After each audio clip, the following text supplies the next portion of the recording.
जय हिंद दोस्तों, मेरा नाम है जय और मैं आप सभी का एक बार फिर से वेलकम करता हूं आपके अपने YouTube channel the learning field में। दोस्तों, आज इस वीडियो में हम बात करने वाले हैं कि डिफेंस के मेडिकल टेस्ट में दांतों के पॉइंट को कैसे कैलकुलेट किया जाता है। साथ ही इस वीडियो में आपको बताएंगे कि जिस किसी भी कैंडिडेट के दांत कम हो या टूटे में हो या फिर नकली दांत लगाए हो या फिर इसी तरह की कोई दूसरी समस्या हो तो क्या आप दांतों के मेडिकल में फिट हैं या फिर नहीं है। दोस्तों, वीडियो में आगे बढ़ने से पहले आप सभी से एक छोटी सी रिक्वेस्ट है कि अगर अभी तक आपने इस चैनल को सब्सक्राइब नहीं किया है तो प्लीज इस चैनल को सब्सक्राइब करके बेल आइकन जरूर दबाएं, जिससे आपको ऐसे ही यूजफुल वीडियोस के अपडेट मिलते रहें। साथ ही दोस्तों, आप हमारे Telegram channel the learning field को भी ज्वाइन कर सकते हैं। वहां पर भी आपको हमारे नए वीडियोस के बारे में नोटिफाई कर दिया जाएगा। हमारे टेलीग्राम चैनल का लिंक आपको इस वीडियो के डिस्क्रिप्शन में मिल जाएगा। तो चलिए दोस्तों, अब बढ़ते हैं वीडियो की तरफ और सबसे पहले बात करते हैं दांतों के पॉइंट कितने होते हैं और कैसे कैलकुलेट किए जाते हैं। तो यहाँ आपको बता दें कि डिफेंस के मेडिकल में दांतों के मैक्सिमम 22 पॉइंट होते हैं और आपको दांतों के मेडिकल में पास होने के लिए कम से कम 14 पॉइंट तो लाने जरूरी होते ही हैं। अगर आपको 14 से कम पॉइंट मिलते हैं तो आपको मेडिकल में अनफिट कर दिया जाएगा। अब हम बात करेंगे कि ये 22 पॉइंट कैसे कैलकुलेट किए जाते हैं। तो दोस्तों, जैसा कि आपको पता है कि हमारे मैक्सिमम 32 दांत होते हैं, जिनमें 16 ऊपर के जबड़े में और 16 ही नीचे के जबड़े में होते हैं। जैसा कि स्क्रीन पर आप एक इमेज देख पा रहे होंगे, इस इमेज में आपके ऊपर के 16 दांतों को 2 हिस्सों में और नीचे के 16 दांतों को 2 हिस्सों में बांट दिया गया है। तो इस तरीके से आपके कुल 32 दांतों को 4 हिस्सों में बांट दिया जाता है। तो दोस्तों, अब हम सबसे पहले बात करेंगे आपके ऊपर वाले राइट जबड़े के बारे में। इस एक हिस्से में आपके कुल 8 दांत होते हैं, जैसा कि आप स्क्रीन पर इमेज में देख पा रहे होंगे। इन 8 दांतों में से पहले दांत को सेंट्रल इंसाइजर और दूसरे दांत को लैटरल इंसाइजर कहा जाता है और इसके बाद तीसरे दांत को कैनाइन कहा जाता है। इसके बाद अगले 2 दांतों को फर्स्ट प्रीमोलर और सेकंड प्रीमोलर कहा जाता है। तो दोस्तों, आपके अपर राइट जबड़े के ये जो शुरू के 5 दांत होते हैं, इन सभी पहले 5 दांतों के लिए एक एक पॉइंट काउंट किया जाता है। तो इस तरीके से ये कुल 5 पॉइंट हो जाते हैं। फिर इसके बाद के जो 3 दांत होते हैं उनको फर्स्ट मोलर, सेकंड मोलर और थर्ड मोलर के नाम से जाना जाता है और इन लास्ट के 3 दांतों के 2-2 पॉइंट काउंट किए जाते हैं। तो इस तरीके से लास्ट के 3 दांतों के कुल 6 पॉइंट होते हैं।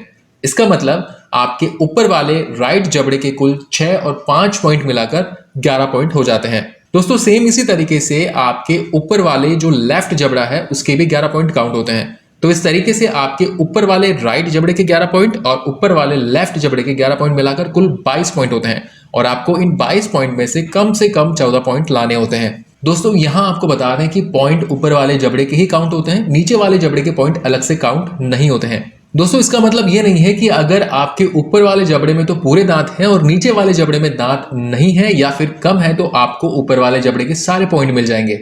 ऐसा नहीं होगा। आपको यह बता दें कि आपके ऊपर वाले दांतों के पॉइंट तभी काउंट होंगे जब उनका नीचे वाले जबड़े के दांतों से सही तरीके से कांटेक्ट हो या फिर उनका रिलेशन होना जरूरी है।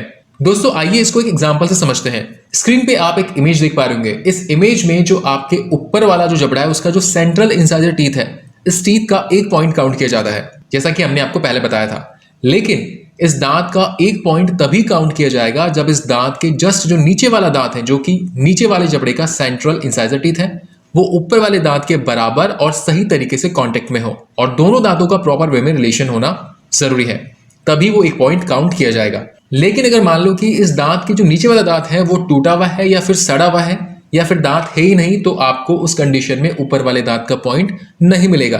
तो दोस्तों, इस तरीके से डिफेंस में जो दांतों का जो मेडिकल होता है उसमें जो पॉइंट कैलकुलेट किए जाते हैं। और दोस्तों, आपको बता दें कि बहुत ही रेयर चांस होते हैं कि दांतों की वजह से मेडिकल में कोई अनफिट हो, बिकॉज 22 में से 14 पॉइंट ऑलमोस्ट हर कैंडिडेट को मिल ही जाते हैं। तो चलिए दोस्तों, अब बात कर लेते हैं कुछ दांतों के ऐसे सवालों के बारे में जो आपने हमसे कमेंट सेक्शन में पूछे हैं। पहला सवाल है कि दांतों में अगर कीड़ा लगा हुआ है तो क्या आप मेडिकल में फिट हो पाएंगे या नहीं हो पाएंगे।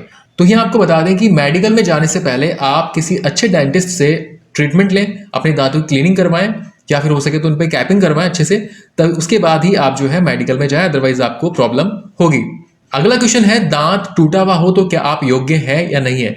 तो ये आपको बता दें कि अगर आपका 1 या 2 दांत टूटा हुआ है तो कोई दिक्कत नहीं होगी, बिकॉज हमने जैसा कि आपको बताया कि आपको 22 में से कुल 14 पॉइंट लाने हैं। तो अगर एक दांत टूटा हुआ भी है तो उसमें जो है उसका आपका पॉइंट काउंट नहीं होगा, लेकिन अगर बाकी के दांत सही है तो आपको कोई दिक्कत नहीं होगी। लेकिन फिर भी अगर आप उस टूटे हुए दांत को सही करवाना चाहते हैं तो आप उसकी जगह दूसरा नया दांत लगवा सकते हैं, नकली दांत लगवा सकते हैं। लेकिन ध्यान रहे कि जो नकली दांत लगवा रहे हैं ये फिक्स इम्प्लांटेशन होना जरूरी है। अब बढ़ते हैं अगले क्वेश्चन की तरफ। अगला क्वेश्चन है कि अगर पायरिया हो तो क्या आप मेडिकल में फिट हो सकते हैं।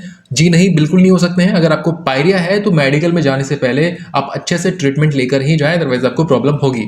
अगला क्वेश्चन है कि दांत टेढ़े मेढ़े हो तो क्या आपको कोई दिक्कत होगी? बिल्कुल आपको दिक्कत हो सकती है अगर दांत आपके बहुत ही ज्यादा टेढ़े मेढ़े हो तो। अगर माइनर टेढ़े मेढ़े हैं तो कोई खास प्रॉब्लम नहीं होगी, लेकिन अगर ज्यादा टेढ़े मेढ़े हैं तो दिक्कत होगी। इसके लिए आप अच्छे डेंटिस्ट से अपना जो है दांतों की ब्रेसेस करवाएं, और जब आप मेडिकल में जाएं तो ब्रेसेस हटवा कर ही जाएं। अगला क्वेश्चन है कि अगर आपके 27 या 28 दांत हो तो क्या आपको कोई मेडिकल में दिक्कत हो सकती है? आपको जैसे कि हमने बताया कि अगर 27 या 28 दांत आपके प्रॉपर वे में है, सही तरीके से हैं, तो कोई दिक्कत नहीं है, बिकॉज आपके 14 पॉइंट होना चाहिए कम से कम, जो कि 14 पॉइंट 27 या 28 दांत में आराम से हो जाते हैं, तो कोई दिक्कत नहीं होगी। लेकिन जो आपके 27 या 28 दांत हैं उनमें भी अगर प्रॉब्लम है, दिक्कत है, और अगर आपके 14 पॉइंट नहीं बन पा रहे हैं तो डेफिनेटली आपको दिक्कत होगी। तो दोस्तों ये थे कुछ सवाल, और इन सवालों के अलावा भी अगर आपको दांतों का जो मेडिकल टेस्ट होता है उससे रिलेटेड कोई दूसरे सवाल हैं या कोई डाउट है तो आप हमें इस वीडियो कमेंट सेक्शन में जाके अपने सवाल पूछ सकते हैं। आपका जो भी सवाल या डाउट होगा उसको हम जरूर क्लियर करेंगे।